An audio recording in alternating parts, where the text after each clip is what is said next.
Greetings, fellow souls. In today's video, may I say tonight's video even, as it's like almost midnight as a matter of fact, we're going to be having a look at the original style of the Gravis PC gamepad, the dogbone style 4-button controller.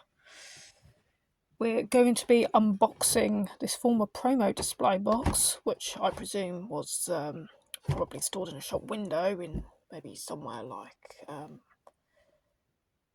maybe Tempo or such shop like that. Okay, so this PC gamepad is a fully boxed example, but one thing we'll note is it's been advertised for Windows 95 and 98, which means this particular example of the gamepad was made after Kensington bought out Advanced Gravis. I also have two more of these controllers, which are the earlier versions, which were made by Gravis prior to the Kensington buyout. So we're going to unbox this controller, we're going to have a look at these different controllers, see what's inside them, and just generally have a bit of a chit chat and learn a bit more. Maybe we'll find out things that we didn't already know about these now iconic gaming controllers. Okay, so if we have a look on back of the box, we have a selection of features being listed here. Yep. Trademark of Advanced Gravis. It says about it all being part of Gravis, but then if we look on this side, it's Kensington Technology Group. So this particular example would have been made in 1998 or perhaps a little bit later. I'm not exactly sure when the Gravis name was no longer really being used to make gaming controllers, but there certainly were quite a few USB controllers, such as the Gravis Eliminator, Aftershock and such. Okay, so we're going to lift this flap here. We will find the underside that there is a tray. Slides out like that. There'll be nothing else inside this box. Certainly nothing else inside this box. And here we have the PC gamepad. We have our little joystick here. The gamepad itself.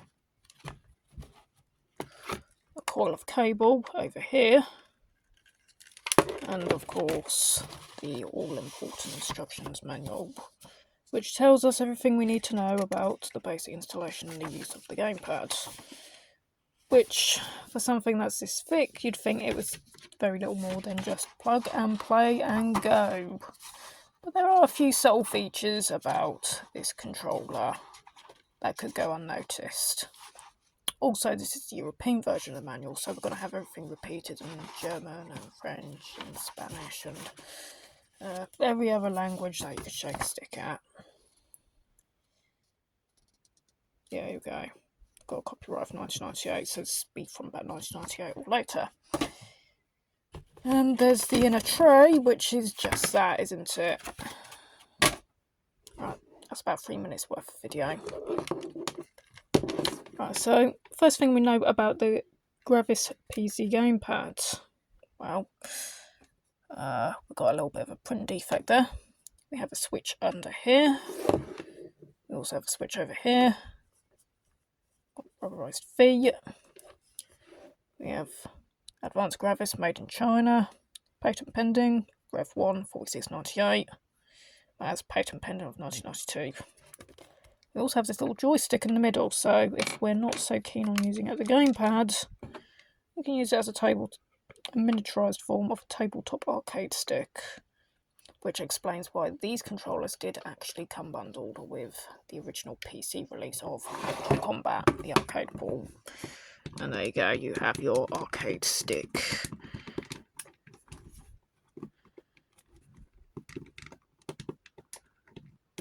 Not really sure if that's actually very comfortable to use in prolonged terms, but there we go. Okay, so what's really that difference between the pre and the post Kensington buyout? Well, simply the logo for a start.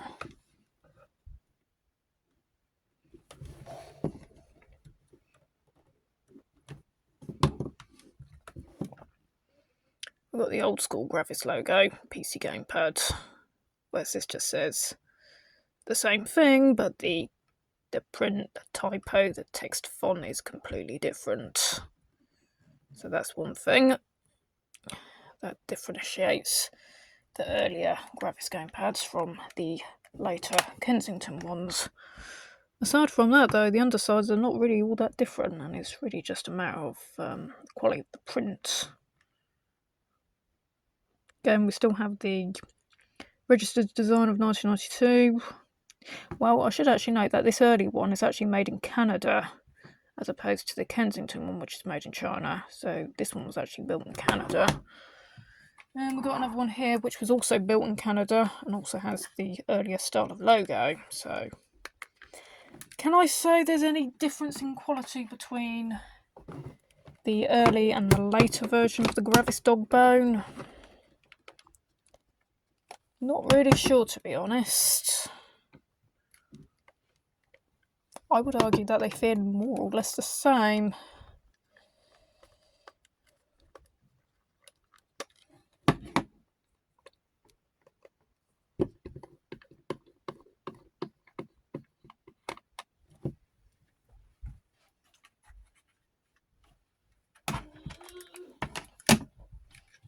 We have a look at this particular example without the stick. I'd still say that they feel more or less the same. The quality of the buttons look more or less identical. The colorations are more or less the same. The plastic's basically the same. Not really much has changed, despite the fact that seems like they relocated the manufacturing, and of course the print was changed to presumably to secretly reflect what happened in terms of the buyout. Okay, we're going to get the screwdriver on them and we're going to see what's inside. Yeah, it might also be really easy to remember that the later Kensington gamepads actually have Gravis branded on the actual DB15 hood, as opposed to the earlier Canadian-made Advanced Gravis ones, which actually just use a really generic style of connector with black surrounding. Yeah. Right, as we can see, the later Kensington model, we have a brown PCB with Advanced Gravis Computer copyright 1992, 93, 94. So we have a date of 94 there, but we know this was sold after 98. With the earlier Canadian Gravis made controller, we have a green PCB with a copyright date simply of 1992, assembled in Canada. Now, unfortunately, I cannot remove the PCB from the Kensington one because either that spigot there has swollen up or the PCB's hole has shrunk, which makes it very difficult to get out, and I fear that I could end up breaking it, as these old things can get rather brittle with age. However, it seems that the earlier one is actually not suffering such an issue. If we take that out, we can see just how shiny, lush, and smooth that PCB is. If it ain't aged remarkably well, then I can at least say that it was made very well. Or maybe at least it's been very well taken care of. It seems that these rubber dome membranes have actually aged quite nicely too. No problems here. It's honestly quite a stunning example of such an old controller. I'm going to say that both of my early Canadian-made Gravis pads are actually the same inside, as this one also has the same green PCB. What I will note though is that on the underside of the back shells is where things do get a little bit different. On the underside of these, you've got a serial number.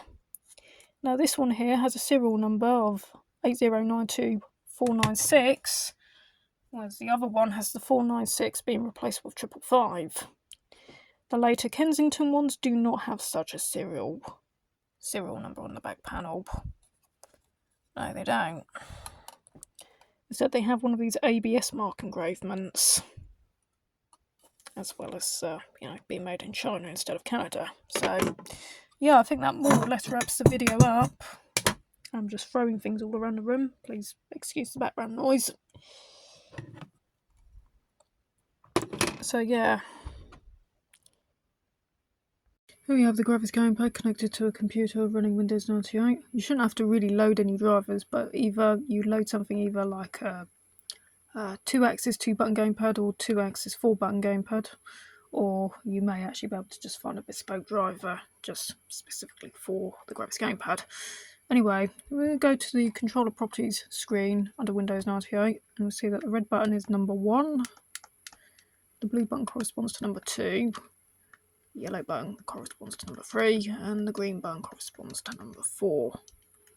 We have it up and down, left, right. It's kind of off centre, so it needs to be recalibrated, but it works for the most part. Nice, sharp, diagonal response. If we flip this switch at the bottom, we'll find that the red button is 1, the blue button is also 1, but it's a auto fire turbo variant.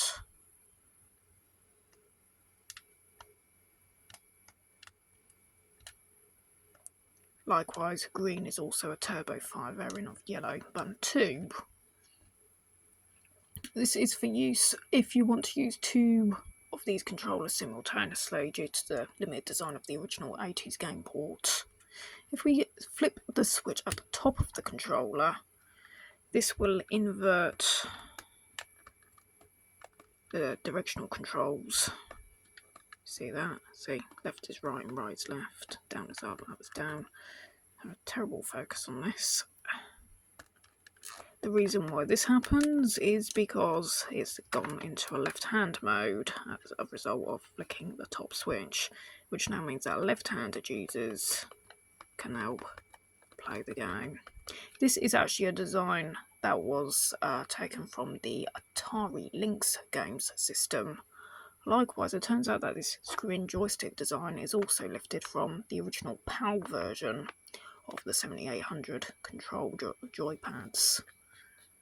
So, while a lot of scholars will note that the Gravis took a lot of design ideas from Nintendo with its rainbow diamond layout, they forget to mention it actually does steal design ideas from the Atari 7800 in its PAL incarnation, as well as the Atari Lynx with its left-hand mode.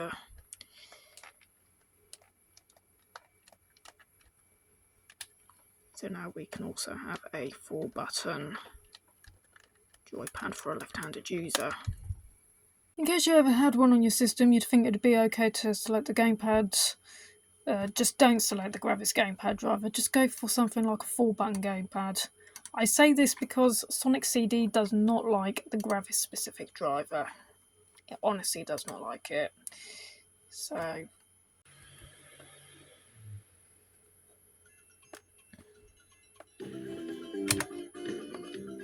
okay, so we're going to play this in left-hand mode until we get bored of just doing so. Somewhere in the darkness you should just about make out where things are. My phone is like really low on battery power right now because things just love to start being problematic when I actually get down to business. Yep, sad but true.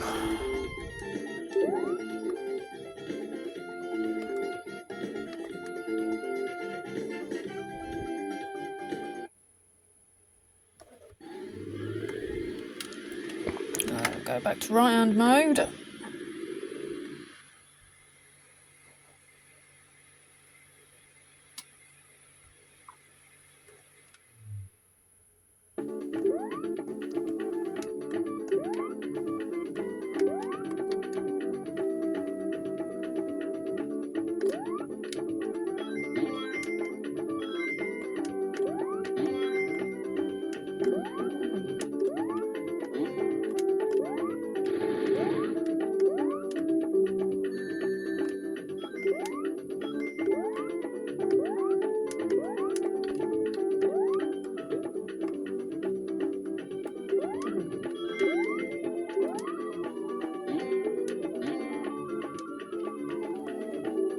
And that's more or less it. Plug in your joystick. You feel like having something that feels a bit like an arcade cabinet.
That gives you an idea on what you can do with this thing.